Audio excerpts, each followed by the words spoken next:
অভিশপ্ত গির্জার রহস্য। একটি 4 পর্বের বাংলা ভৌতিক গল্প। পর্ব 1, মধ্যরাতের কান্না।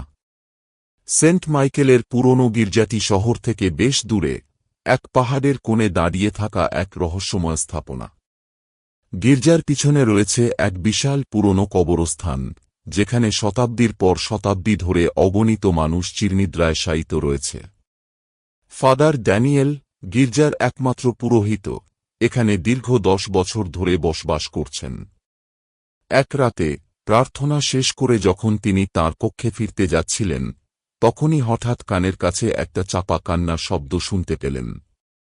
শব্দটা যেন আসছিল কবরস্থানের দিক থেকে। তিনি থমকে গেলেন।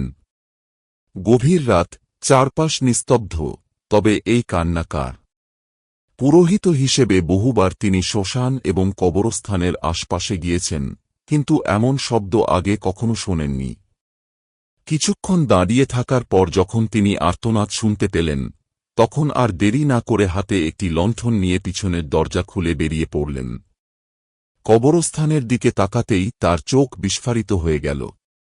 দূরে একটি পুরনো সমাধির সামনে দাঁড়িয়ে রয়েছে সাদা পোশাকে এক অদ্ভুত ছায়ামূর্তি। বাতাসহীন রাতে তার সাদা চুল উঠছে, আর তার শীর্ণ হাতের আঙুল দিয়ে মাটি খুঁড়ছে, যেন কিছু বের করার চেষ্টা করছে। ফাদার ড্যানিয়েলের দেহে শীতল স্রোত বয়ে গেল।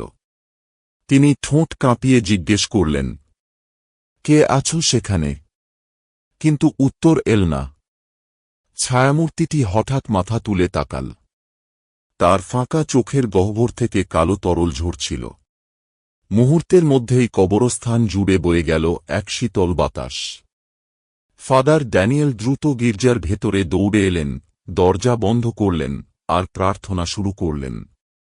কিন্তু সেই কান্নার শব্দ এখনও গির্জার দেয়াল ছুঁয়ে তাঁকে তাড়া করে ফিরছিল।